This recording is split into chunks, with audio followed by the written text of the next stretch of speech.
get started. So we'll start with our first case study, which is how we apply deep learning to our jobs you may be interested in product, otherwise known as JimB. And this is a job recognitions product at LinkedIn. For this,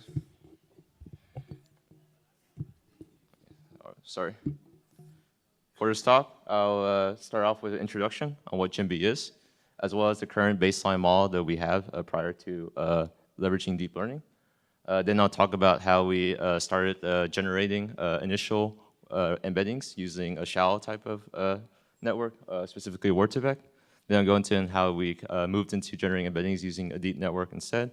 And finally, because we're kind of moving this deep and wide framework for JimB, how we leverage tree feature transforms in a deep and wide framework. So first, I'll introduce JimB. For those who have not seen the LinkedIn homepage before, this is the JimB product, and this is if you click on the Jobs tab. So JimB, the goals of JimB are the following. So the value proposition that we give for passive job seekers is that we hope that through JimB, they can start discovering new jobs as they begin their job seeking process. This is because at this point, we probably won't have too much data on these members. So we'll start recommending jobs based off their career history and experience. For active job seekers, our value proposition for them through our job recognition product is that we want to start reinforcing their job seeking behavior, such that if they start applying to a lot of jobs through JimB, we can start recommending very similar jobs to the ones they've applied to, such that if there's new inventory that comes in that's very similar to jobs that they've already applied to, we can recommend those jobs, and they won't miss the opportunity that's out there. JimB powers a lot of modules on LinkedIn, including this jobs zones page. It also powers some email recommendations I sent to you, as well as some notifications. You also may see in job recognitions on your feed, and it also powers some ads product. So it's very ubiquitous around the LinkedIn platform. The way that we formulate the JimB problem is the following. So ultimately, our goal for JimB is that we want to get people hired. So how we measure that is the idea of a confirmed hire. So confirmed hire is a member who has applied to a job with JimB and actually got hired for that role. Unfortunately, confirmed hire, there's going to be a lot of time lag on that signal. There's going to be time lag from when the member applies to JimB to when they ultimately get, if they get hired for that role, if they get hired for that role. And because of this, our proxy metric during A/B testing, we actually will measure total job applies instead, with assuming that the correlation between total job applies and confirmed hires is going to be very positive. Because we're optimizing for these total number job applies, we'll rank jobs based off of our prediction on the probability that some user will apply to some job. And we will model this response using all our rich contextual information we have on both the member and on the job side. This may include things like their career history, their skills, their education, as well as their connections on the member side. And on the job side, we'll have a lot of information about the job, including the job title, description, location, company. And this comes in both structured and unstructured type of data. So for our JimB model, we wanted to exhibit two qualities. The first of it is that we wanted to generalize very well. And generalization is the idea that we should start learning very general rules on how to predict a jobs member, and these rules should be based off of kind of similarity. So in general, job that's very similar to your current profile will be a job that's which should be very appropriate for you. So in my case over here, because I am a senior software engineer at LinkedIn, working inside the careers relevance organization in data, a very probable transition would be to be recommending a very similar job at a similar company, Microsoft, doing a senior software engineer position at the Bing search team, doing some other relevance. We also want our JimB model to also exhibit some memorization. So memorization's idea is that if we have these rules, we should be able to memorize exceptions to these rules. And some exceptions we want to learn is, for example, let's say that all my colleagues over here, we decide that AI LinkedIn is pretty much solved. We basically automated our jobs that we want to move to a user experience designer role at LinkedIn. We should be able to memorize this quality. And these exceptions can be learned based off of very frequent co-occurrence of features. And if we memorize this, we should be able to recommend this job to a colleague or ours, Sarab, this job through this memorization. So how we kind of handle both these, this generalization and memorization inside our model are the following. For generalization, we'll have dense features. Specifically, there will be backward similarity features for generalization. So one example of this would be for generalization, we'll have a feature which looks at the similarity between the title bag of words text on the user side, as well as the jobs bag of words text on the job side. That way we can start identifying that the similarity in title would be generally a good thing in order to use as a predictor of a good job for a member. For memorization, we'll generate some very sparse cross features. There'll be two-depth cross features, so the Cartesian product between the memory features and the job features. And some examples of these will be the following. We might want to learn a sparse cross feature if the user is a computer scientist and the job is software engineer. Because this would be a very good thing to memorize, because for students, you want to recommend them a similar title job. Like, they don't want to be most likely a student again. They probably wanted to have their first job as an entry-level position. Some other things you want to memorize, for example, is that if the user is in Silicon Valley and the job is Austin, Texas, Silicon Valley is getting very expensive to live in right now. Homes are going for millions of dollars. People seem to be migrating over to Texas due to the booming tech scene and the fact that the housing price is a lot cheaper there. And in order to memorize the toy example I had in the previous slide, we wanted to have a feature if user is an ML engineer and job's UX designer, that allow us to kind of memorize the trend that it seems like people at LinkedIn who are in ML are moving to these UX designer roles. So some issues that we have with this current model are the following. One is that this bag of words representation of text is not very good at capturing semantic similarity very well. And the total example we have is that if you look at application developer and software engineer, we know that these are very similar things semantically. They should have a high similarity metric, but they're if you look at the cosine similarity between the two, it's 0, which doesn't make sense for us. The other issue that we see is that let's say that we want to generate higher depth cross features, go 3 depth, 4 depth. Well, this doesn't scale very well. Currently, we're generating these 2 depth features as a Cartesian product between the two. If we do kind of do the full Cartesian product of like all 3 possible combinations of features, well, that gets exponentially very big, and that model will be very hard to fit. One other thing that you can do is that you can just hand engineer these features, but hand engineering these features will not. It will require a lot of time to hand engineer them, and you won't have very high coverage of all the possible features that'll be good up there. So one reason why you want to have these 3 depth, 4 depth features is, let's say that there's this trend right here, which is the fact that the manufacturing industry is not growing inside the United States, and people need to move to other industries. Well, you need to memorize the fact that it seems like factory workers from the Detroit region are applying to fracking jobs in Pennsylvania, so they're moving to a new area. And this requires you to have a cross between 4 different features, 2 on the member side and 2 on the job side. So how we addressed with the first issue, which is the fact that bag of words features don't really capture similar jobs. Well, this is a very good case of using representation type of learning methods in order to generate better representations than the bag of words features we have currently. So the way that we do that is that we want to start generating these embeddings to capture generalization. And this moves us to more of a deep and wide type of model, where you still have these sparse features around in order to kind of capture memorization, but now generalization are captured through generating representations via networks instead. So we want to replace this backward similarity feature with some semantic feature below, where we look at the similarity between the user embedding and job embedding instead. So let's talk about how we generate these embeddings. So the first thing we did was that we did the simple thing, which was not use kind of deep learning for this. We used a word-to-vector or shallow network type approach. And for these word-to-vector type approach, you're identifying similar kind of entities based off of the context it holds. So we need to start identifying, in the case of a user and job, what will be the contexts that we'll use in order to start generating these similarities.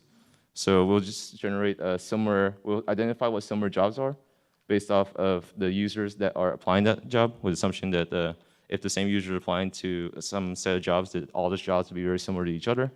And vice versa, you will identify who similar users are based off of those who are applying to roughly the same set of jobs.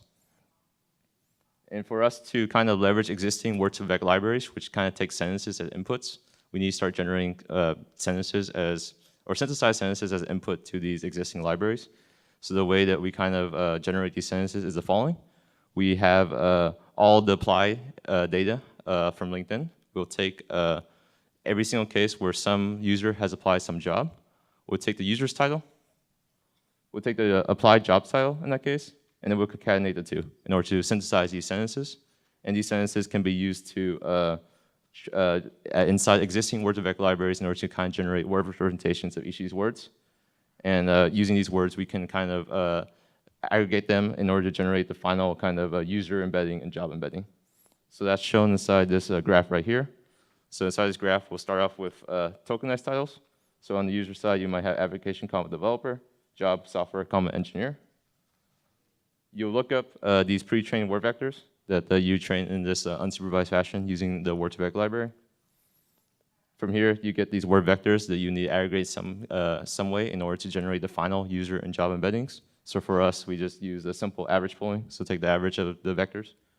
And after you have these two embeddings, you can kind of use them inside your model by taking a similarity metric out of this, and in our case, cosine similarity of the two embeddings. And that becomes a feature inside our current logistic regression model, which is some response prediction model. For the results of this, the way that we evaluate is based off of the ROC AUC. So the reason why we use ROC AUC is one, our prediction is binary. We already predict whether the member will apply or don't apply. Furthermore, ROC AUC is a good metric for us over things like accuracy because we have very high skewed data. We'll impress a lot of jobs in members, but members won't apply to every single job because there's a cost to applying jobs. You need to write your cover letter, send your resume. We won't have very high CTR in most cases. And AUC is relatively a good metric for ranking quality because you're not actually directly looking at the scores. You're just really only focusing on discriminating ability of the model. And this is good for us because we're using this ultimately to rank jobs, so we kind of care about the ranking quality most. When we use this feature, we saw a marginal gain to this to our model, which is kind of showcases that the deep learning, or at least representation works, but we want to do better in this. So how do we do better in this? Well, we want to optimize our embeddings by the following. One is that we want to optimize our embeddings for the prediction test. Right now, word2vec is trained unsupervised, so it has no kind of it has no knowledge of what the actual task we want to predict is, such that so we want to start using supervised training in order to train these embeddings in order to kind of have them more optimized for our actual probability apply model. We also want to leverage richer context about user and job. As I talked about before, we have a lot of data about the user, a lot of metadata about the job. Right now, we're only using titles in order to generate these embeddings. We should use all the other information we have in order to generate these embeddings instead. So this is kind of our deep network sort of way of generating the embeddings instead. So we'll have more features in this case. We'll start off with sparse features. We'll have title, skill, and company. For both the user and job. The first thing we'll do is that we'll have this embedding layer, which takes these sparse features and embeds them in its own title semantic space, its own skill semantic space, its own company semantic space. So most of your complexity will actually be right here, where you're doing the sparse to dense sort of transformation. After you have these dense representations of each of the entities, we'll concatenate them, and then we'll pass them through, do a fully connected layer and the hidden layer. And the reasons why we want to have this kind of hidden layer in between each of the entities is that you want to kind of capture these nonlinear interactions between entities. One good reason behind this is because you might have a skill, let's say leadership, and in the context of a title and a management position, that skill will be more important. But in the context of an IC position, maybe that skill won't be as important for the matching. After we have this first kind of a hidden layer representation member, we'll have another fully connected layer on top in order to generate this entity embedding. So we kind of have this three-layer network here on both the user and job side. After we have these representations, we can take some similar metric out of this. The similar metric that we took was taking the Hadamard product between two. So that way we kind of generate two features. If we take the Hadamard product between the entity embedding and the job embedding. And those are used in features for the response prediction. And if you want to train this network, we just do this fully supervised. We have the input here. We have some alpha prediction that we want to predict, 0 or 1. And we'll train this just basically using the binary loss metric. So in this type of network, you kind of, if you see this is very similar to two-tower type of networks, that is very common recommendations. You have one tower, which is fully responsible for generating the representation of a user. One tower that's generating the representation of a job.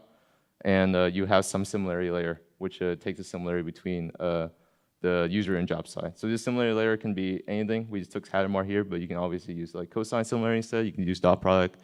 Maybe you want to use a fully connected layer in order to do your learning similarity function instead.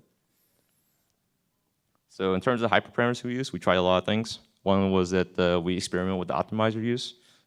Sorry, there's a question over here. Is it on the previous slide? Or? Okay.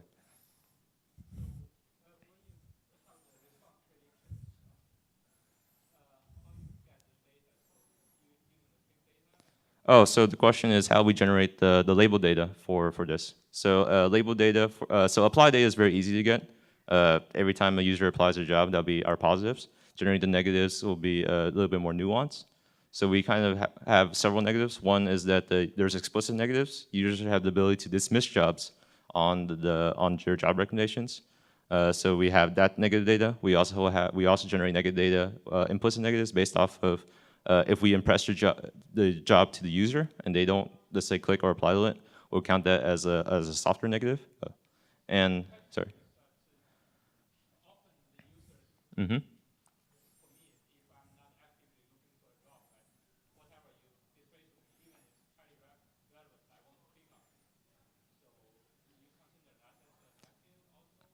So the current way of kind of generating these implicit negatives is that an impression is kind of inferred based off of,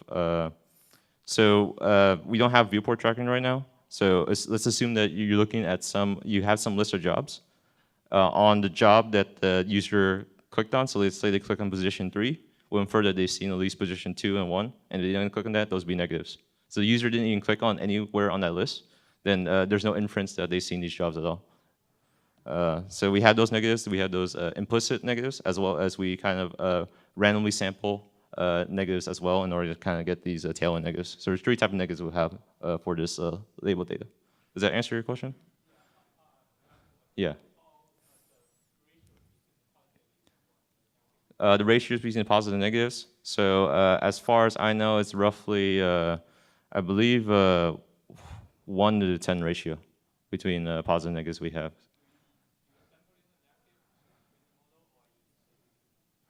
So we keep the distribution around for training this model. I saw another question over here.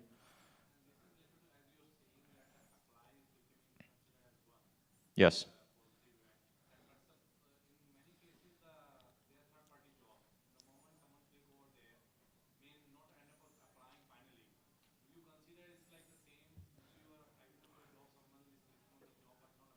Yeah, so the question, if I had to rephrase this, is that right now there is ability to click apply to a job LinkedIn, which gets redirected to third-party site, but we don't know whether or not the user actually kind of finished the application process from there. How do we kind of consider that response? Well, at LinkedIn, currently we don't have kind of any insight onto what happens downstream, so we kind of consider any apply, even if it goes to third-party site, as a positive signal instead. So even if the apply is on LinkedIn, it's considered a 1. If the apply is outside LinkedIn, it's still inferred as a 1. No, in both cases will be considered as a 1. We don't differentiate between whether or not it's third party currently yet. But it is I do understand that it potentially is a problem because we don't really understand if the member is completing the application process from there. Question over here?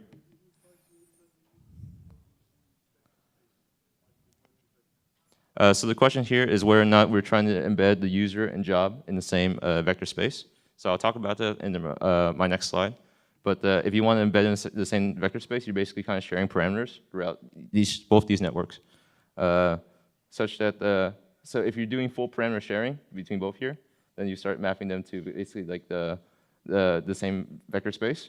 But one bad thing, if you fully share the parameters on both sides, is that when we take the similarity, we have this Hadamard product right here, which has the commutative property. Sorry.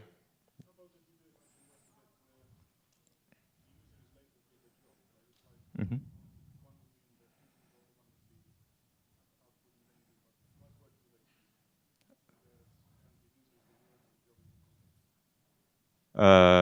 I'm sorry, I'm not sure if I understand the question. Yeah. If this, This network is fully connected. It's trained. Both of these towers are trained jointly. If that answers your question a bit better, yeah. There's some disjointness, but they're connected through this similarity layer here. So you're trying to, because it's fully supervised, you're ultimately trying to kind of learn good representations on both these sides, such that if you do have a apply response, that both of these will give you features that will predict a high probability response. So you want these two to, in the case of apply response, you want your model to start learning the same vectors on both these sides. Yes. Okay.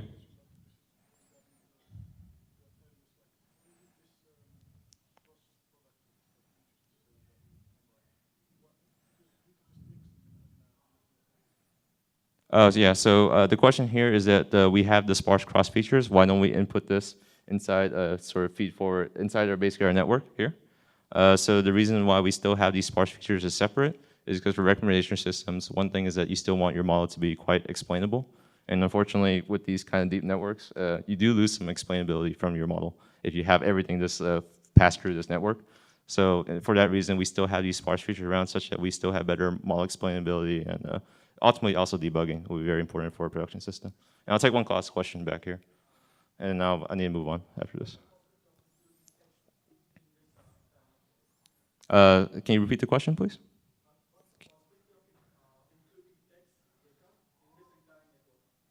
So if you want to include text data inside this network, sorry, the question is that how do you include text data inside this network? So right now we have these like kind of title embeddings.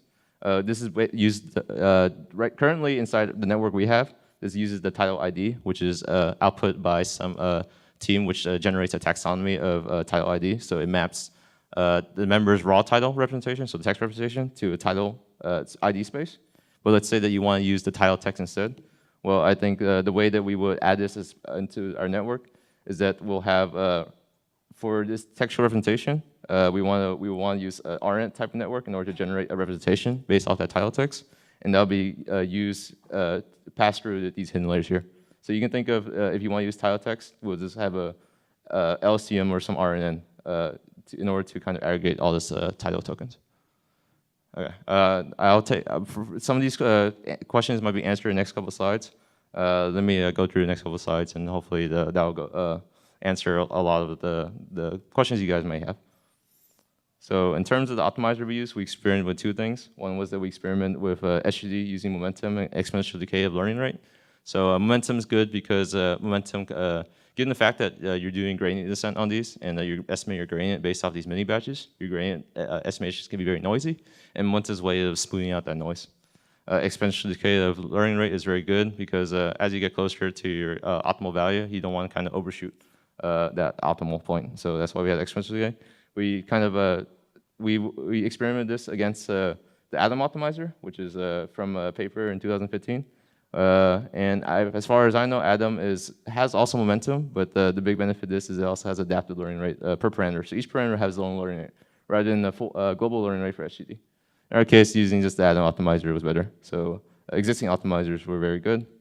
We also experiment with learning rate. So learning rate is, I think Bengio has a paper on practical recommendations for SGD approaches for learning these networks, and he says that learning rate's the most important thing to tune if you only have one thing to tune. So we tuned this a lot. We found 10 to -4 was the best for us. We also experimented with different embedding layer sizes. So this embedding layer kind of controls the model complexity because it's ultimately kind of, it controls how much we move this sparse representation to its dense representation. The most of the parameter space is going to be defined by this. We tried anywhere between 50 or 200 embedding layer size. And for us, we stick with 100 because it's a good combination of one, it was complex enough, and if we went to 200, we had too many parameters. It was kind of difficult to train in a reasonable amount of time. We also experimented with dropout for regularization in our case. We tried anywhere between 0 and 50% dropout. For us, just having no regularization was the best. It seemed like we had enough data to fit all our parameters properly. We also have the ability to share the parameter space for both the user and job side and have this as a fully Siamese network. But for our case, we chose not to share the parameter space fully. And sharing parameter space is good because you reduce the amount of parameters you had to learn by half. But in our case, this is not very good for our application because we're ultimately using this inside the Hadamard similarity layer, which the Hadamard similarity has this commutative property. So if we end up recommending that the software engineer job is very good for software engineer intern, if we had this kind of shared parameter space, then we'll have the same prediction score if it was inverse, that we're recommending a software engineer intern job to a software engineer, which we know is bad. So we don't want this commutative property at all. We also experiment with different hidden layer sizes on top of our embedding layer, anywhere between no hidden layers at all to 2 hidden layers. For us, having more nonlinear interactions was best. We map this to a 200-dimensional hidden layer to another 200-dimensional final layer. And we also tried different activation functions, rectified linear units and 10H. Rectified linear units was the best for us. We also had some training challenges. One is that when we're training this, traditionally from what we've seen is that people will pull all their data in memory and start their mini batch training from that. And this doesn't happen at scale just because we have so much data to train with at LinkedIn. So our solution to this is kind of similar to how TensorFlow kind of handles their I/O, which is that they will stream data incrementally directly from the files into some example pool, and such that you have some randomization. On top of that, you'll randomly pick from this example pool when you generate your mini batches. We also had an issue where our company Sparse feature had extreme dimensionality, where titles and skills, those have fixed like 50,000 or so dimensionality because there's only so many skill IDs and title IDs we have in our taxonomy. But for companies, there are a million companies out there. And because we had these million companies, when we tried this using the entire company space to train with, it just took forever to train this network. And our solution to that was that we did some pre-processing and some feature selection, such that we only took the most commonly occurring companies inside our training set and used that as features instead. We also had a lot of hyperparameter tuning to do. There's a lot of knobs to tune, so how we kind of do this at scale in order to try out everything. And the good thing at LinkedIn is that we have this cluster, this yarn cluster, which we can kind of distribute our grid search throughout. So we kind of train our models all in parallel on different Spark nodes in a single driver. So these are results we got. So our baseline model actually gets pretty reasonable, Rocket AC, 0.753. It does, on average, these backward similarity kind of do okay. And once we kind of move to this deep and wide framework where we still have the sparse features around, but we'll have these deep models generating good representations for semantic similarity, we see around up to 5% lift. And we weren't able to, before this presentation, A/B test this in an online environment. But just for some rough estimates, in the prior paper, also presented last year in KDD, we announced a 20% lift in RIC and resulted in 30% lift in job applications. So you can kind of extrapolate from there.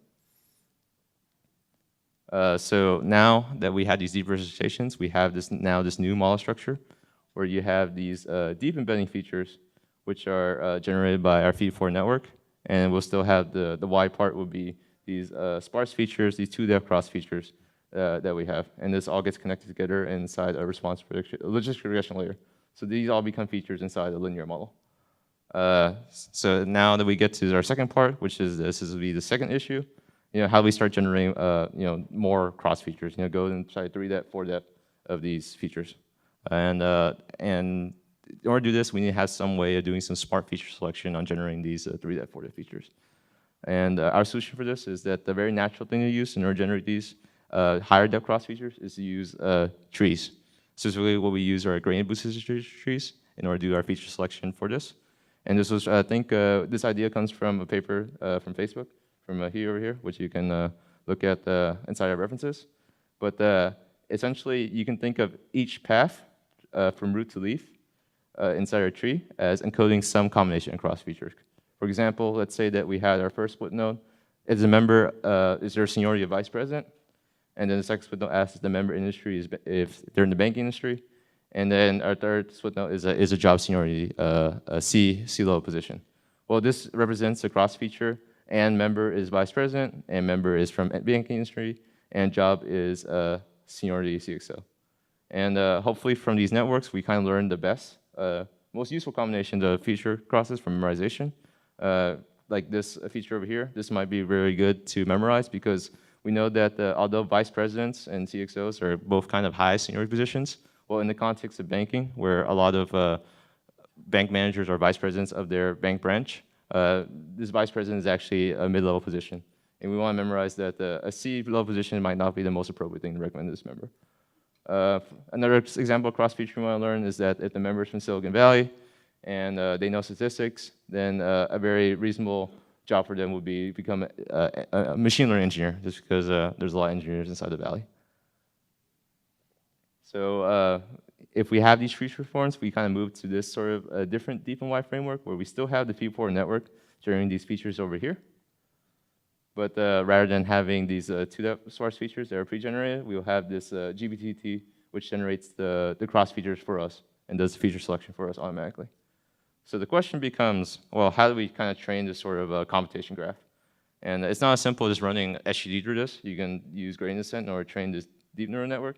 But trees train a lot differently. This is they train via greedy splitting in order to maximize information gain at every single node.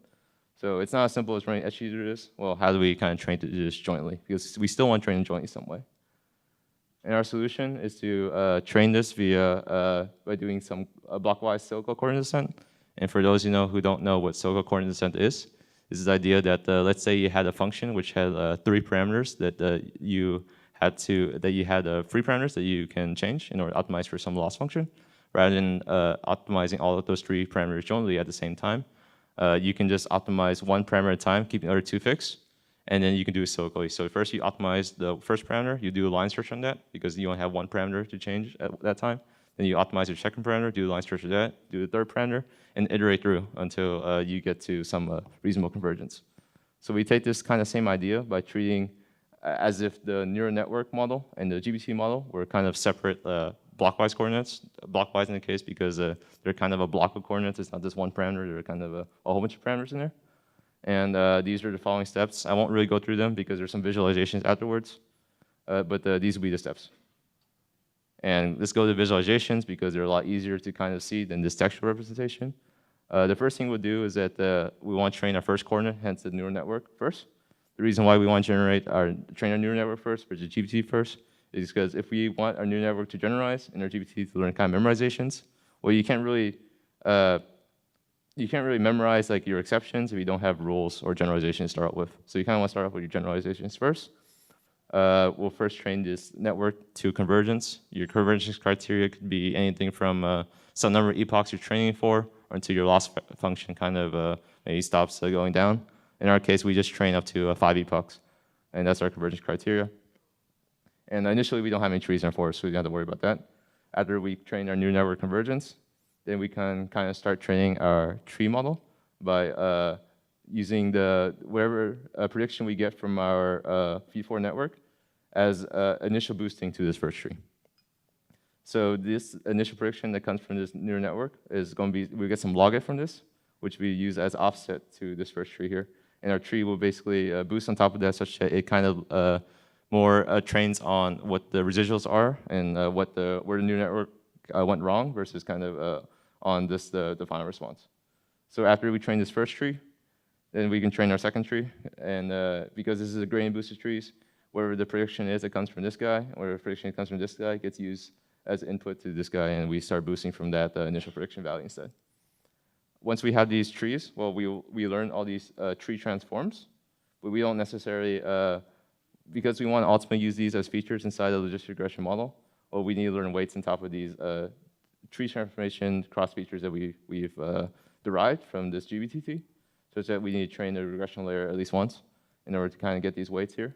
And once we kind of get all these weights from the tree model and the feed-forward network, then we can go back and train the neural network using the GPT as an initial margin.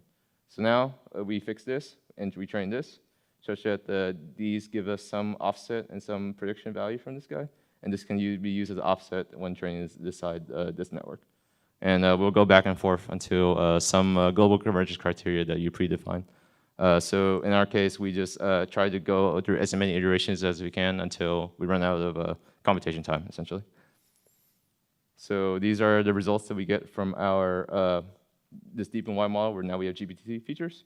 Well, our baseline model is 0.753, 5% lift using deep and wide, and we replace these baseline features, sparse features, using the GPT features. Well, after the first iteration, we're already getting a lift. So this is a small lift up to now a 5.818% lift. And as we go through each iteration, we can see that the AEC slightly improves. We don't get as much lift as when we replace the kind of the bag-word similarity with the deep model, because ultimately what we're doing here is that we're memorizing these kind of exceptions. And I'll get to your question after I finish this. But because we're memorizing these exceptions and AUC kind of measures more of average loss, well, we can't really expect this number to increase too much as we do better at the exceptions at the tail end. So I mean, in the next iteration of this, we will probably evaluate results on the tail end instead of looking at this rock AUC. And there's a question over here.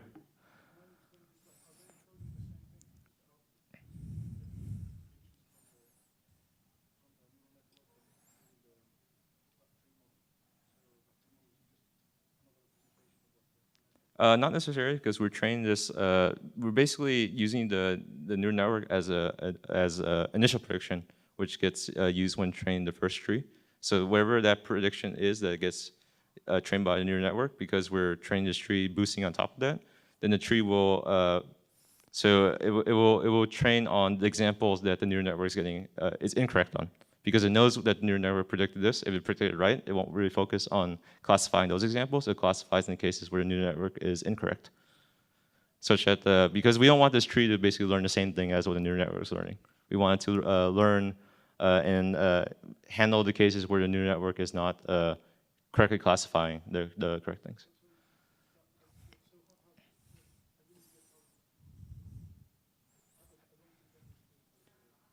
So in these boosted training models, so the way these boosted models work is that in boosting, the reason why you're adding this first tree is that you want to improve on basically on this model somehow. So the way that you improve on this model is that if you know that your neural network is getting some prediction, and that prediction is correct, then if you know that this neural network is predicting this right, then inside this tree loss function, because it knows that initial prediction, we can use that and say that, oh, this neural network is already classifying this correctly. I won't focus on this example when training this tree. It will focus on examples on the cases where the prediction provided by this neural network is incorrect when compared to the label, and focus on those examples. So this is what the boosting framework is all about. It's about generating additional models in order to further kind of correct in the places that you're incorrect in.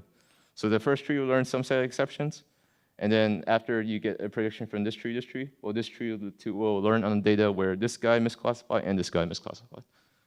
So this is why this will start learning exceptions, because it will learn a different set of rules than what this tree learned. There's another question, I think, somewhere. Okay, all right. So this is our final deep and wide framework, where we both have a neural network and a tree for our model. And for kind of our future direction, what we want to do is that we think that GPT is the correct way to generate these wide features, such that we want to focus more on how we generate better representations, because we think that this will give us more gain. And the way that we'll generate representations is that better representations is one, we want to start leveraging kind of these LSTM networks better. And this is because right now we're only using the current title of the member inside our Free4 network, but we actually have this rich career history data of the member. A member starts off being a research assistant somewhere, then they get their first job, get promoted from that job, maybe move to another company. And using that sequential data, we really want to leverage the sequential data to predict what the next job will be. So there was actually some very promising results by using this network structure and different tasks at LinkedIn. And there's a paper, I think, published at WW in 2017 called NEVO, which is Next Career Prediction.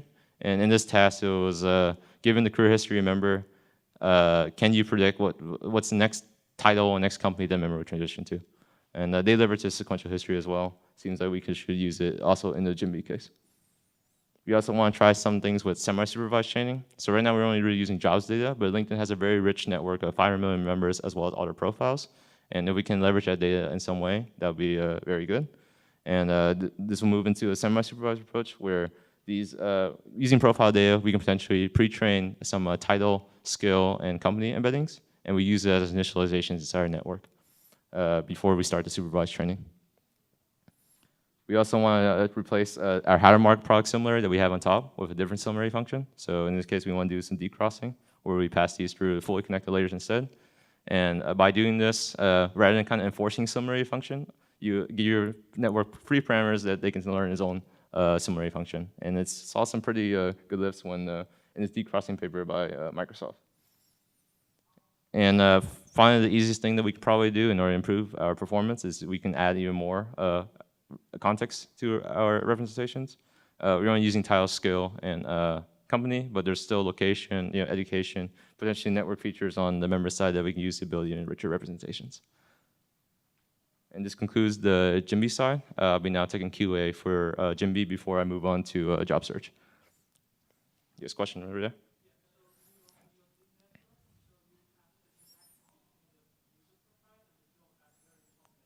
Yes.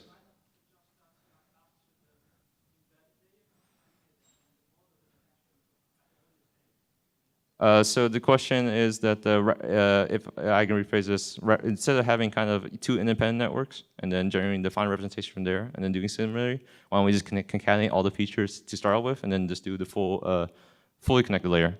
So the reason why we kind of kept this two-tower network sort of around is, let's say that we want to push this to production. Well, if you are just generating user and job representations, and then just generating a cosine summary from that. If you have that network where you only concatenate an end, then you can pre-compute your user and job embeddings such that you don't have to do them online. And then,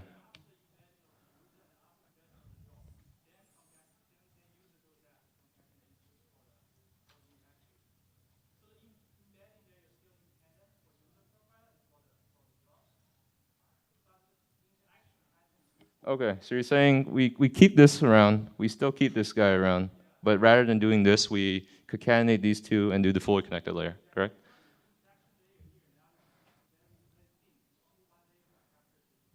Oh, yeah, so I think the question is, rather than doing the Hadamard product, we can just have another fully connected layer on top, correct? So the reason why we don't have a fully connected layer, again, is production considerations. Doing the full connector layer on top means that we need to do some matrix vector operation to get this versus a vector-vector operation. So for production, if you're pre-computing your user and job embeddings, currently for us it's a lot simpler and a lot computationally inexpensive to just do this vector-vector operation versus having a matrix multiply here. So it's just an optimization just for reducing cost to serve on a production serving system. Question over here. Sorry? The question here is, have we tried using temporal information? I have not tried temporal information yet. That's obviously an improvement that we can use in order to improve the quality of the embeddings, potentially. Question over here.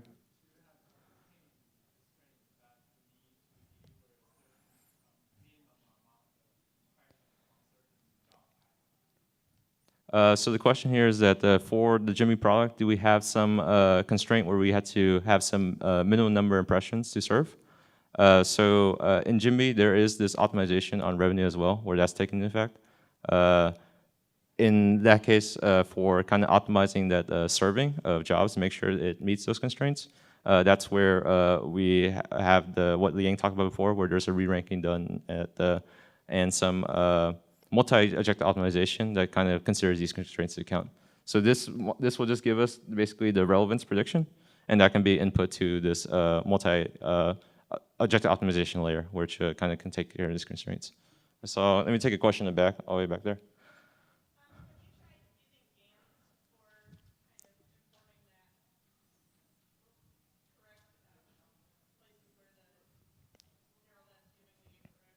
Have we tried informing, what was the tool that you mentioned? Generalizing networks. No, this is not something we tried. It is, I think one of my colleagues mentioned it as a way of potentially improving on this network, but currently this is just a fully discriminated approach. And let me take a question back over there.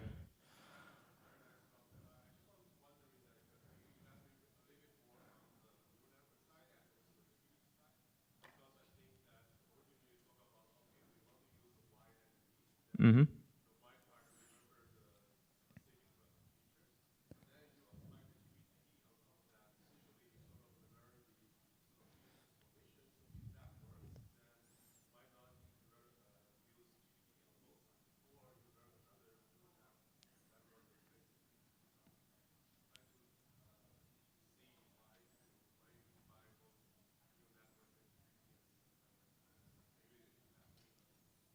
So the question is elaborate on why we decide to use both neural network and GPT. Is that the correct replacement?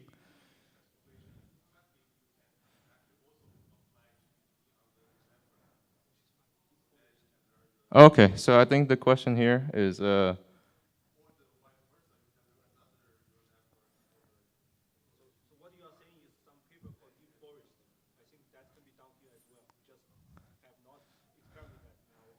yeah, so I think what Ling's saying is there's a paper called Deep Forest. So you have this like tree. I think you generate this these features here, and then I think what you're trying to say is that we're passing this. Why not pass these features through to also our P4 network? Correct?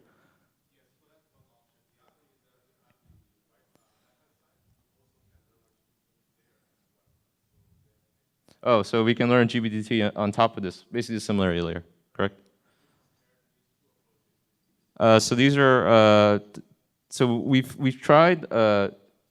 One thing we actually tried was that using these features here, we tried the way that we tried adding them to our network was just directly adding this to the network right here. We saw very marginal gain, so not too much gain from that. But the reason why we kind of want this approach is, as I kind of talked about before, once you throw these features into a network, you lose a lot of explainability in your model.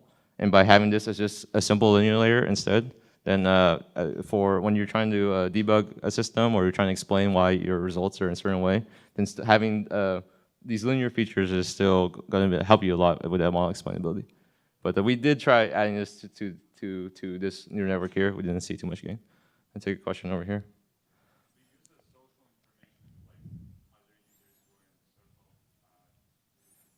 Oh, so the question here is, do we use network features inside our model right now? It's one thing we want to experiment with, so that's one of the future directions. For us, the title, scale, and company seems like to be the most pertinent features for this our modeling the supply response.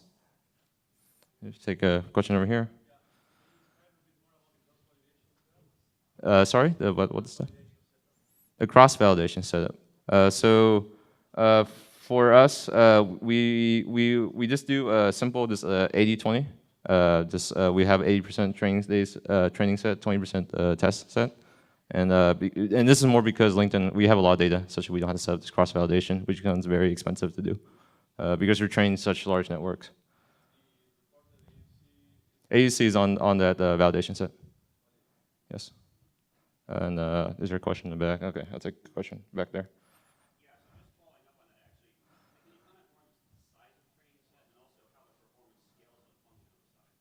So for the size of the training set, it's roughly, I think, number of positives is around 15 million that we have right now. And we downsampled the negatives at least a little bit, just while keeping, while redoing the weights in order to kind of keep the ratios the same. We only tried, the only thing, so I didn't have time to try a whole bunch of different sizes, but with 50% of the data, I think the AUC was around like, if I recall, like 0.77 instead with half the data. But I didn't try anything else in between. But the more data does help this network a lot. And question over here. Yeah. Which slide is it? Do you know what slide number? 75. Yes?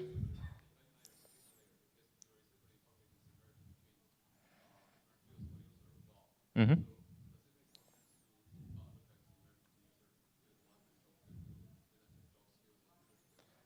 So the question here is that does it make, because we're generating these embeddings, does it make more sense to also look at similarity between the title and title fields respectively, the scale and scale fields respectively, etc.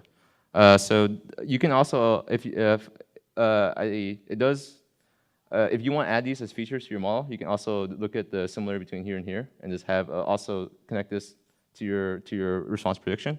In our case, this is not something we experiment with. I think for the most cases, you should capture a lot of your representation inside these entities already. But it's something that you can try. And it would just involve just adding just a connecting layer right here. And you can do cosine similarity or something and connect it here. And I'll take one last question up here. Yeah.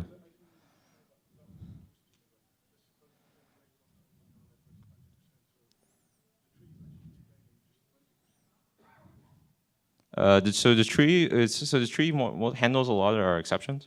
which is where we actually, so a lot of the tailwind cases, which is where we get most of our kind of complaints from, or most of our kind of questions on. Yes, the trees explain most of the model in terms of where if the model were to fail, it occurs mostly in these tailwind cases, which is handled by the exceptions. I'll move. So with that, I'll move on to the job search section.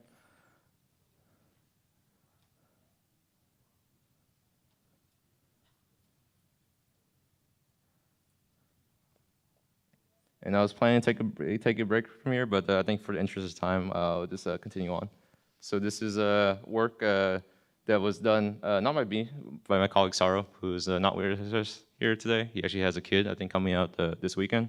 So I will be presenting this on his behalf. So this is a case study on how we leverage deep learning for job search in general. So this will be a very similar outline. We'll start off with an introduction on what job search is, as well as how we generate representations, first using word2vec, and then representations using a deep network, in this case, DSSM, which stands for Deep Structured Semantic Model.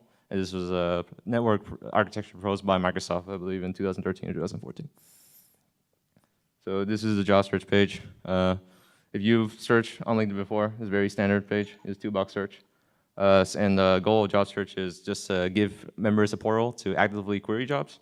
And for job search, this is we actually have personalized search on this. So we'll both use the query and the user as a context in matching what the best job is for them. But for the focus of this talk, I'll be kind of just focusing on how we do the query to job matching. The user to job matching will be very similar to what's being done in JimB. This will be our search architecture. So this is a very simple search architecture. You will have an indexer, which will index documents, in this case jobs, into an inverted index, a term to document inverted index, as well as a job to terms forward index to store metadata that we can use for ranking. And once we have this index, well, we'll get the user's raw input query. We'll do the query understanding on top of that query. So this is probably going to be the most important part of actual query to job matching. Understanding this query well will allow us to do better retrieval and better ranking in the end. And query understanding might include things like segmentation, entity recognition, can include things like expansion and spelling correction as well. Once we do this proper query understanding, we can get top K retrieval, get the top K most relevant jobs from the index. And then we can rank those results using an offline model we trained somewhere and return those results to the user. So specifically, I'll focus on the query question over there. So top K retrieval is done here. So we will have, so when we retrieve docs, we'll build like a query in order to retrieve jobs from an index. But sometimes that query will still retrieve a lot of documents. So there's a notion called static rank inside our system, where documents are statically ranked. And in the case where, let's say that you'll have 10,000 jobs that will match your query, but you only really want 4,000 to score, given the constraints of your online system, you can set a maximum number to score of 4,000. Now that will retrieve the top 4,000 documents by static rank after that. So static ranks only really apply if your query is very expensive, which happens in the case like if you're searching a very common term. Does that answer your question? And okay, so I'll focus on the query understanding part as well as how that's used inside the retrieval and rankings part. So the first part that we're doing for query understanding currently is that first we do a segmentation tagging. Segmentation is just simply how we divide the search query into segments. So in our toy example here, we have Oracle Java Application Developer. We have two different segmentations of this. One is this Oracle Java Application Developer. And the second interpretation of this might be Oracle as one segment, Java as one segment, and then Application Developer as a separate segment. After we do the segmentation, there's a query tagging step where we have this LinkedIn taxonomy graph that we can start mapping our segments to. So once we do this mapping, we can start see that Oracle is probably a company, Java Application is a title, and Oracle is still a company here, but now because Java is its own separate segment, Java will be a skill, and the title will be Application Developer. Once we have this query tag in, the next step that we do currently in our query understanding is that we do this expansion. Oh, sorry, question back there. Is it the previous slide? Okay.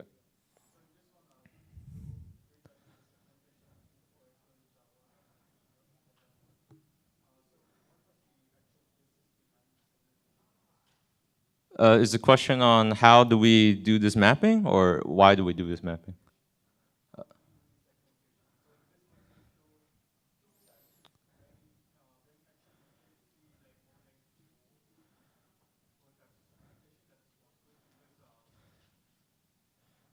So the question is how do we get the segmentation in the first place? So what's the model that generates the segmentation? So the purpose of the talk is I won't go into too much detail, but because it's not something that I fully understand. This has happened inside another team, LinkedIn. But from what I do know, there's I think I believe it's an HMM model where it's a discriminant classification approach where you go through one word at a time, and then your classification task is whether or not this word should belong to the previous segment or not. Again, I don't have full knowledge on this, and there are things, some papers at LinkedIn that I can reference for you offline. One more question. Yeah.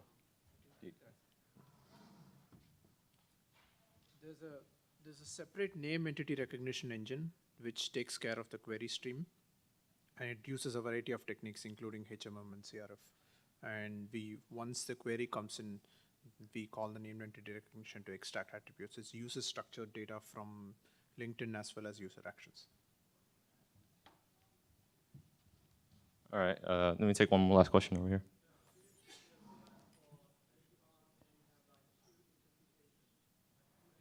Mm-hmm.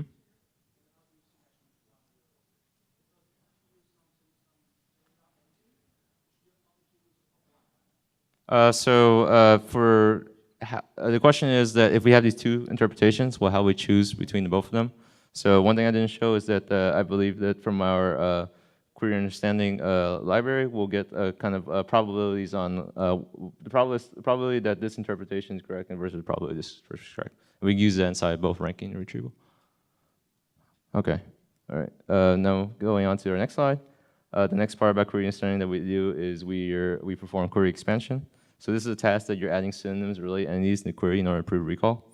And the reason why this is done is because the user might not be able to know every single possible synonym of, for example, application developers out there, such that this query expansion is done somewhat, in some cases, automatically for them in order to prove their recall of their set. So the way that we currently, or before when we generate these synonyms, was that there's a curated dictionary which maps these terms into their common synonyms. So in our case for Oracle, we can add these related entities over here, similar companies. Application developer, we can add the synonyms for these. Once we have the full understanding of the query, we can leverage this inside retrieval and ranking.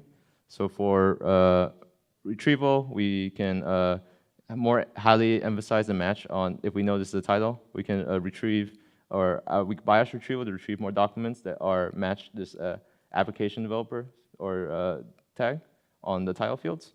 And we can also leverage these in ranking because now that we know the entity tags over here, we can look at the similarity between the title text and the title field and job instead of looking at the similarity between the entire query and each of these fields in this job.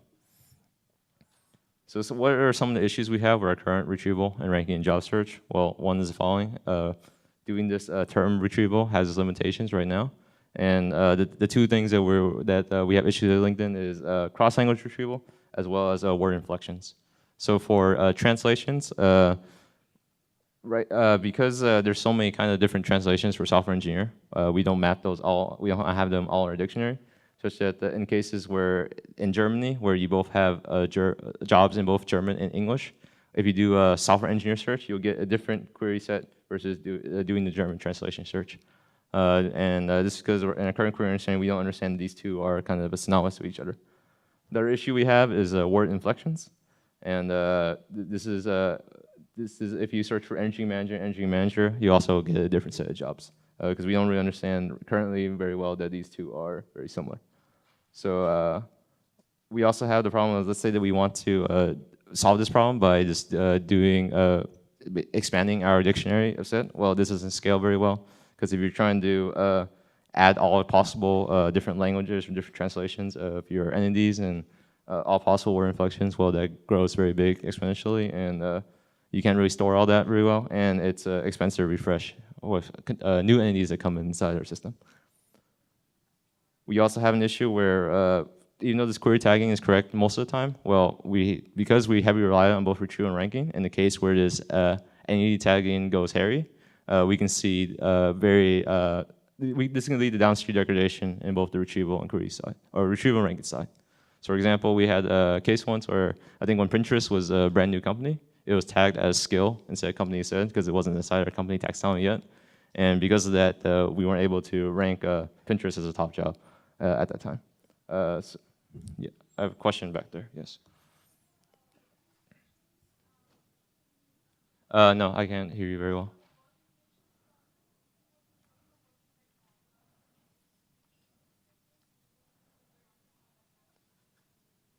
Yeah. So for word inflection problem, the question is that word2vec is a very good way of fixing these problems, and that's actually the solution we're going to get to in the next couple of slides. So going next couple of slides, well, what's the solution here? Well, we want to start generating these better representations of querying jobs and use that for matching instead. So and the one thing that we also want is that we want these representations to also be very robust to out vocabulary words. And this is because in the case of the query side especially, because it's a free text box, users can search anything they want. They can have a lot of misspellings potentially. They can search any single possible entity, so we want to be robust to these potential out vocabulary words. And this fixes our first two problems, the fact that term retrieval has limitations, and the fact that we can't really do the query expansion query dictionaries, because if we now have these good representations where all the synonyms, possible translations, inflections are mapped to similar semantic space, then we can start we can start retrieving jobs. If we do a pre-clustering of these, we can retrieve jobs based off a cluster on cluster ID, either traditional kind of term-based retrieval, or if I think there's also some work where people have built these KNN-based retrieval type systems where once you map your documents and queries into semantic space, you can just look at the nearest neighbors and retrieve based off that. And this kind of addresses the problem of the fact that our heavy reliance on query tagging is not very robust in the case where we're incorrect, because now we have this different representation, which is generated via a semantic representation. We can complement our current ranking with this new representation, such that if query tagging goes wary, well, we still have this other signal that comes in. So the first thing we did for generating these representations was the simple thing, which was to leverage existing work, in this case, leveraging the existing JimB word vectors. So this is the same slide you saw before, but essentially we're just using the same technique. And the way that we use this inside our model is very similar as well. The only difference is that you have query rather than user on this side.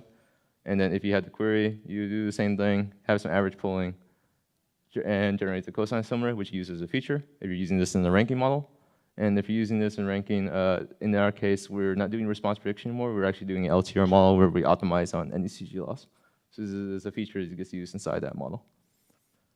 So just simply using this JimB, word vectors, leveraging that, we already see a pretty good lift. So if we take the baseline model and then we just add that additional word2vec feature to it, we see an increase in NDCG at 5 to 2.2% increase. And that leads to also CTR. So we were able to launch this online as well. And that led to a CTR F5 increase of 1.6%. So kind of almost a one-to-one sort of correlation between the two. So that's what the JimB data. Well, sorry, question back there?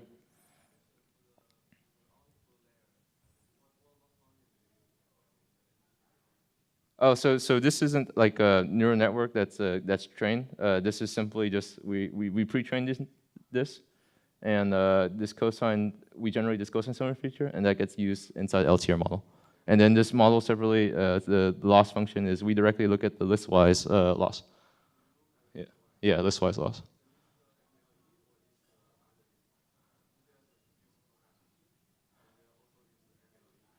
So the library we use is ranklib directly. So I think, no, sorry, what was your question?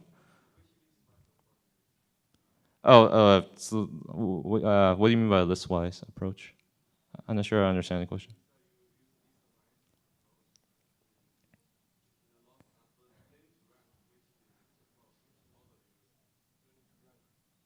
It's a learning to rank model. It's a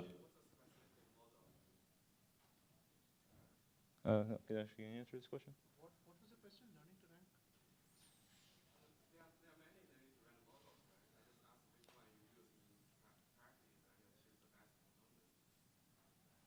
as far as I remember, we used NDCG. We formulated the problem as a list-wise NDCG, and RankLib has support for NDCG directly. Oh, is a question on if we're doing like a tree model here, or versus like a linear model, or?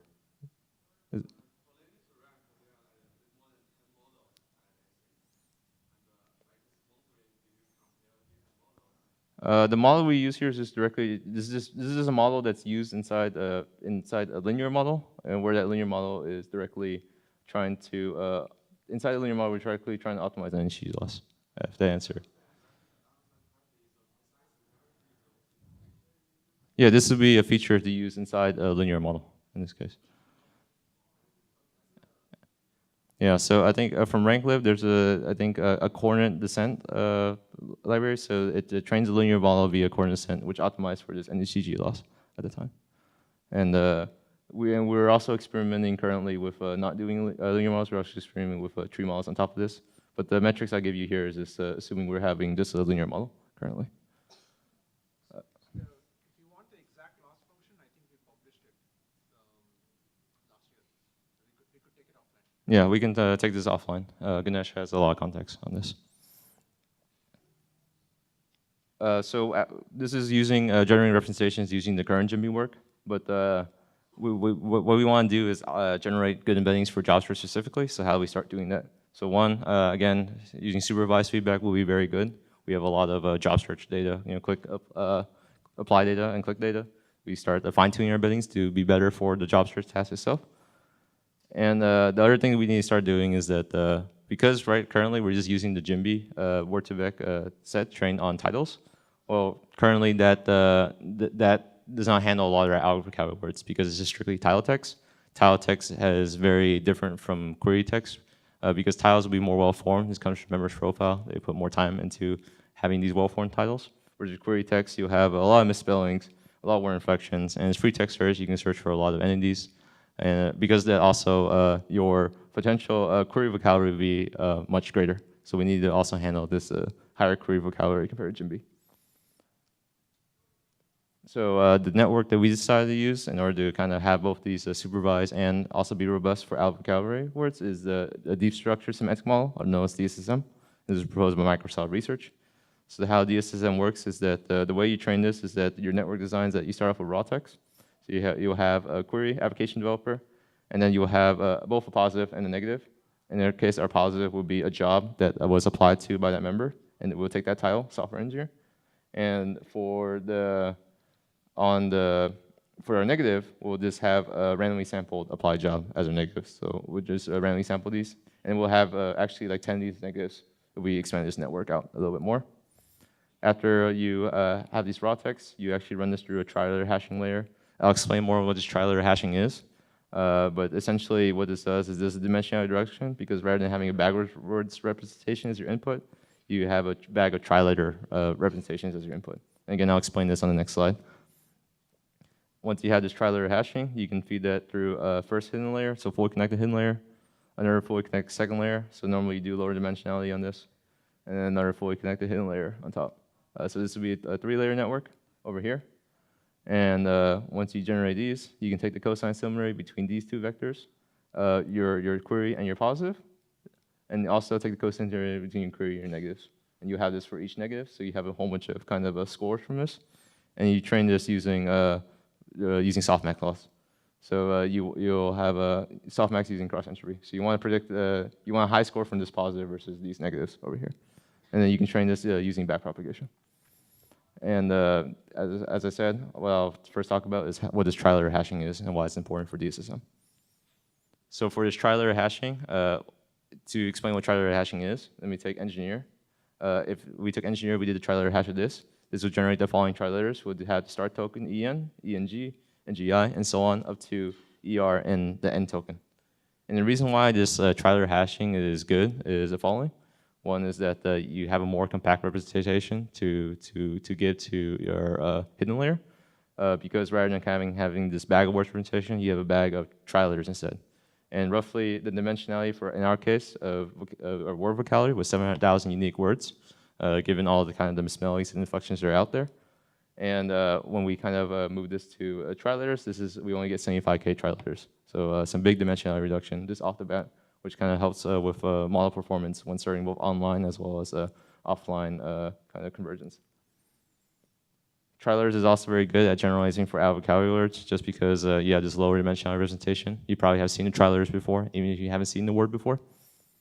And it also has this nice ability where it's already robust to kind of handling minor misspellings or inflections. So if you misspell engineer, you still have a lot of very common trilaters. As far as the training details for this network, from what we saw, parameter sharing helps. So you share the parameters fully from, sorry, question over here.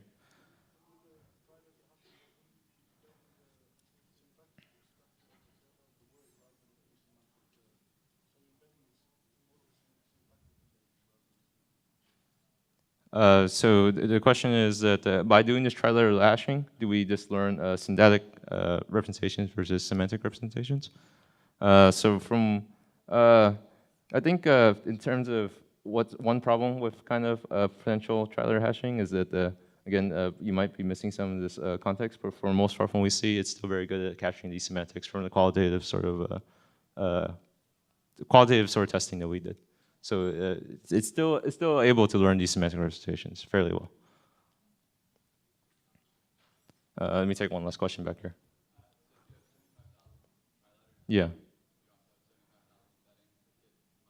You have 75,000 trilater embeddings, or after once you have this bag of trilaters, you kind of learn your 25,000 embeddings in this first hidden layer. Because these would be kind of this would be a bag of trilaters, so it'd be sparse, and then you have this first hidden layer, which generates you'll learn a representation matrix, a embedding matrix somewhere around here, and then you'll kind of feed this to further hidden layers. Yeah, essentially you have some embedding layer here that you'll start learning, this embedding matrix. So, oh yeah, one question up here. Back this slide or this slide? Okay. So the loss function that we have is, so this would be cross-entropy loss. So we'll have the labels here. Again, you have your query. Your positives will be a job that someone applied to, and your negatives will be so given some other applied job that happens today, you just randomly select one. So in this case, the random selection might have been like hairdresser, and this be just some random negative. Well, so you have all these negatives. So you have a whole bunch of scores after this because you have 1 negative, 2 negatives, 3 negatives here. So you have this positive score here, this negative score, negative score, negative score. And then once you run this through softmax, you want, as you take the softmax of this, you want it to, you train this using cross entropy. So your probability distribution up here will be 1, 0, 0, 0, 0, and then you get a whole bunch of zero scores here that you'll take a softmax of. And then you train this through cross entropy loss, looking at the two distributions. So we have, in our case, we have 10 negatives. So 1 positive, 10 negatives for every single example here. And I'll take one more question.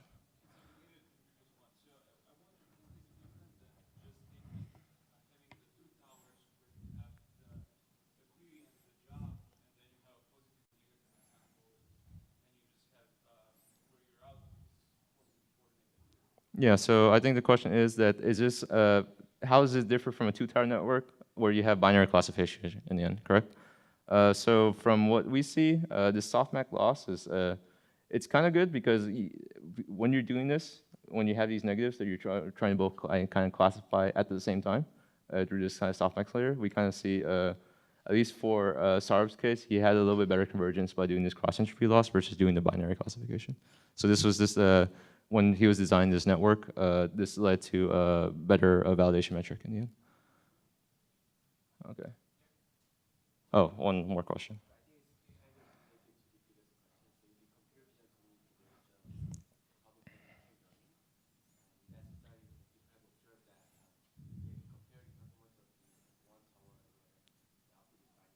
Mm-hmm. Mm-hmm.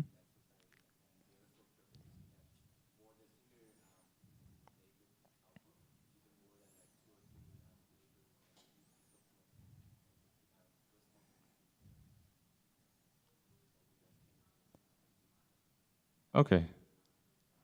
Okay, so I think it was more a statement here that it looks like in other communities you're also kind of looking to this binary versus kind of the softmax stuff. That's it.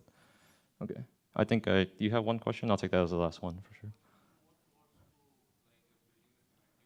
Mm-hmm.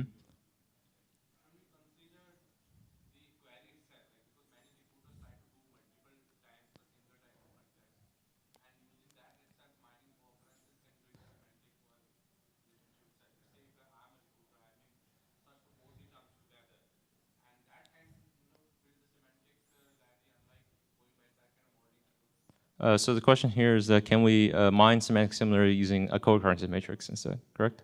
So I think this was something that Ganesh previously addressed. So co-occurrence matrix are very good, but potentially they're very computationally expensive, as well as let's say you have new words in there, potentially you had to kind of recompute your, redo your co-occurrence matrix and recompute all the embeddings because of that.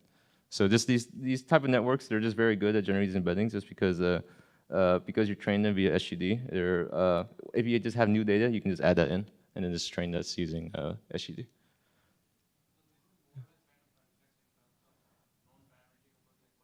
Mm-hmm.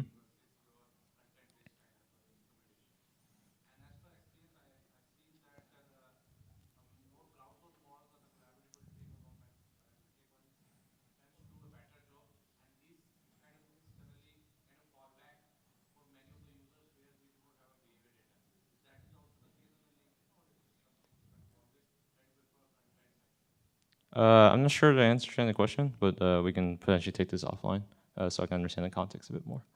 Yeah. So this, I'll find you after the presentation. So anyways, looks like to get this, these are some of the training details we have. One is parameter sharing helps. If we fully share the parameters on both the query and job side, we see better convergence. This is, I think, the line of the training perplexity. If you're using this no share parameters, and we see better convergence is down here in this. And also the benefits of parameter sharing is that you basically reduce your model size by half because you'll have half the parameters to learn at that case. We also try different types of regularization. So for us, L2 regularization seemed to perform better in dropout, but in both cases, regularization didn't like help too much. It seemed like we had enough data to fit this network at the time. And that's more probably because we had this parameter sharing also to add some sort of version of regularization. We also tried two different toolkits. One was CNTK, the other was TensorFlow. In our experience, was that the CNTK gave us a little bit faster convergence, even with the same hyperparameters and better model quality in the end. But for TensorFlow, even if we got some comparative model quality, and it was just a lot easier to use. And you have a lot better community support on the TensorFlow side currently. A lot of people are using that. So that's one benefit of using TensorFlow. So ultimately, we're using the TensorFlow implementation because that's also what our current infrastructure is supporting moving forward. And in terms of lessons in productionizing this, well, there's some bottlenecks in production environment. One is that you have latency concerns due to the additional extra computation. For our JVMs, we also have additional GC activity, given that you need to look up a lot of these, like tri-letter embeddings, for example.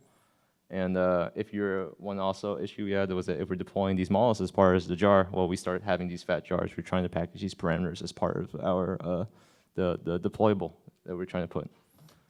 So those are the bottlenecks we have in terms of how we kind of tried handling this. Well, one, we tried avoiding the JVM heap as much as possible when storing these models. So we actually store a lot of parameters off heap instead, or kind of reduce the GC activity. The other thing is that you're generating these embeddings of query and job.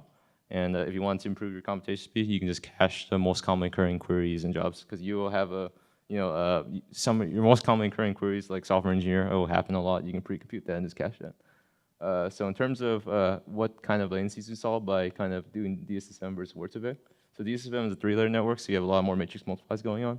So for the most part, P50 is not too bad, but we kind of see some big degradation as go to P90, P95, P99.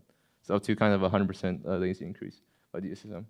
So this is one thing that we're still trying to solve, how we kind of make this scoring happen faster. Certain quality results that we get. So for software engineer, so we just took the head queries and we just looked at the similarity between the head queries, the most similar ones. So qualitatively, DSSM seems like it works pretty well. It understands that Google is really similar to LinkedIn, and that we hire software engineers, and that Data9 is very synonymous with machine learning engineer, and also is affiliated with Microsoft Research in some aspect. As far as the results, when we use this inside our ranking model, so when we use DSSM as features inside word2vec, we see a lift, 3.4% lift over baseline versus 2.2% lift, and CTR lift is also 3.2%. But this is also with the additional latency provided by this DSSM. So there's a trade-off between the model performance and also the latency. In terms of the future direction we want to take with DSSM, we want to do the following things. One is that we want to also leverage our current query understanding in the DSSM model somehow. So we actually get a lot of rich information from our query understanding, including like entity tags, as well as kind of what the query segments are. So that can be added as features into our network to generate a more better representation potentially. And by knowing the structure, the segmentation of the query, potentially we can use that inside the RNN type of network, inside our network design, and leverage that. Also, we want to do deep crossing for similarity instead. So instead of doing the cosine similarity, learn the similarity function instead, similar for JimB. And the other thing that we're looking into is convolutional DSSM. So convolutional DSSM was, I think, the extension proposed by, I think, the same research group the next year. And the idea of convolution is that because we're kind of taking these trilateral hashes and then we're just combining them all together in one single representation and feeding that to our network, where you kind of lose a lot of kind of this local context of the words. So that's where they kind of leverage convolution here. So you just look at kind of some local window at a time, extract the semantic features of the local window, and then you aggregate that to some global context by doing some max pooling. So if you want more information, you should. This paper would be very good at that. And before this will conclude our talk, but before I go in conclusion, can I take any questions on the job search side, or I think anything in general, if you want to wish to ask questions about the other parts. I would suggest we conclude first and then we do. Okay. Okay. We only have like 9 minutes. Okay. Yeah. Ganesh, can you take it?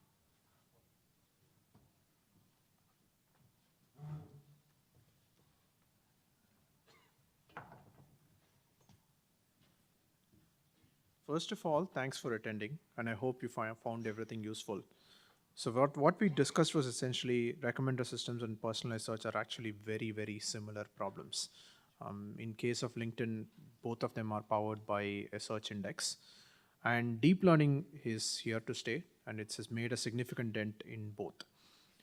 Deep learning, and the other thing I wanted to point out is in Ben's talk especially, we talked about deep and wide learning using tree, logistic regression along. So deep learning is not exclusive.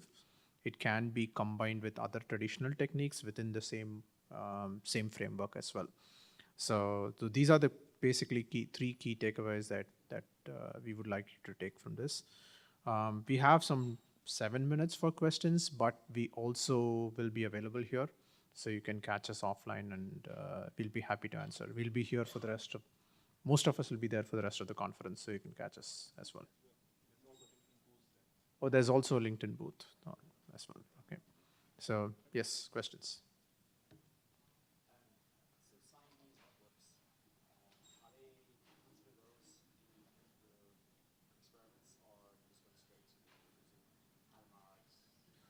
Ben, you should take these questions. So as far as size-means networks, the DSSM is a type of size-means network just because we're doing full parameter sharing on the query and in this case the job side. So you're just really learning one network that you're using on both entities if you're doing the full parameter sharing.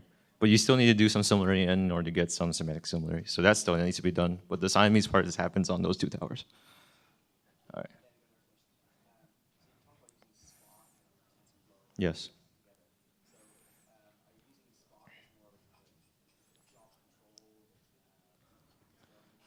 So the question here is how we're kind of using Spark and TensorFlow together. So TensorFlow out of the box is supposed to support distributed computation, but not on like a Yarn cluster. That's what they don't support right now. So the way that we kind of support, we also use Yarn in our grids, current grids, and still be able to use TensorFlow at the same time, is that we leverage Spark to handle that distributed computing for us. So I think TensorFlow and Spark, there is an open source project from this, which I think it was released by Yahoo, where they implemented this sort of tool such that you can use TensorFlow on a Yarn-based cluster. Before we were just doing single driver jobs, but with TensorFlow and Spark leveraging that library, we now have distributed computing as well, distributed learning. So you'll have multiple machines that are just basically doing your HTTP at once. So all that's parallelized out right now. Or you can choose to just do one machine. We also have some GPU clusters, and if you want to just do single node training, then you can leverage one of those GPU machines as well.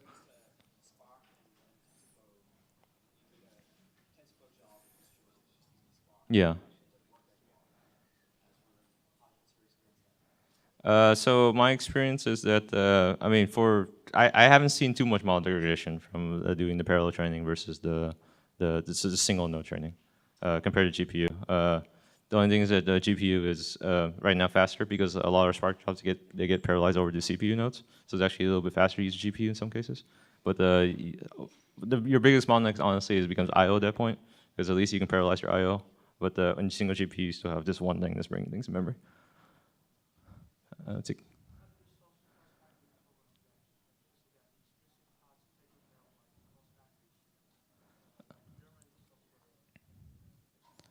Oh, so the cross language is and ideally should be handled by by the representation learning. So in this network, if software, basically the translations and the query, if they're mapped to the same semantic space, then you can start retrieving them.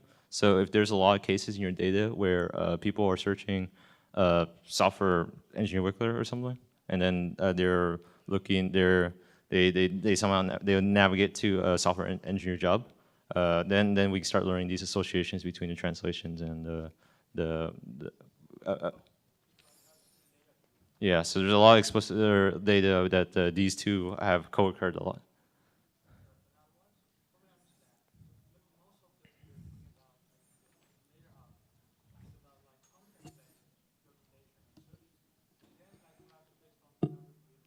So the question is, do we do any collaborative filtering on the inside both recommendation and search? So in terms of, do we leverage the activity of the member? So that's kind of the way that we handle this inside our approach is that we actually train a cohort-based, like a user-based cohort and job-based cohort, which will take the activity account. So as you get more activity for some user cohort, some job cohort, we'll learn coefficients in that, and that will basically kind of handle this activity.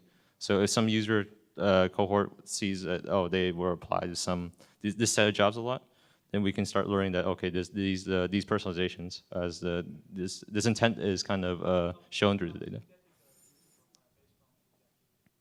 Sorry?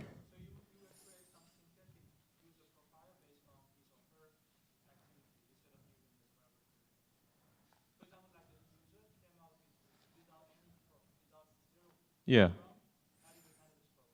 So user has no background, then you strictly have, in this case, just a user cohort model for them, where that model will be will just look at their activity data and then kind of so if you train this inside, like for example, a linear model, then you have a linear model that represents this user, where you can look at their affinity between certain job attributes. So in this user cohort model, the features will be job attributes. So if the user seems like they like software engineering jobs a lot, there'll be a feature, software engineer, job is software engineer, and then we'll learn a weight on top of that. And it'll be trained against the activity data of that member.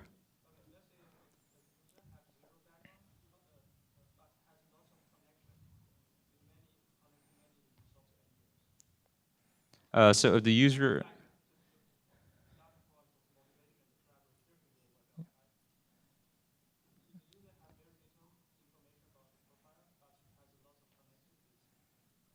So the question is, if the user has a lot of, no profile, but they have a lot of connections, do we leverage those connections very well right now?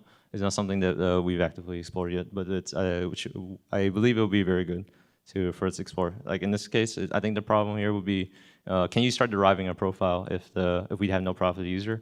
There has been some work on that. I think some papers released by LinkedIn, but it's not something we've actively explored. For the most cases, we kind of assume that members' profiles are very good, especially their job seeking. They tend to be very high quality. And one question over here. I think it's the last question I can take, and everything else we can take offline.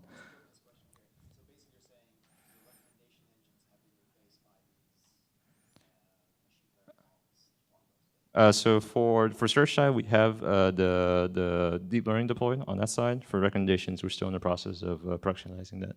So that's why a lot of the metrics I've shown is just strictly offline evaluation.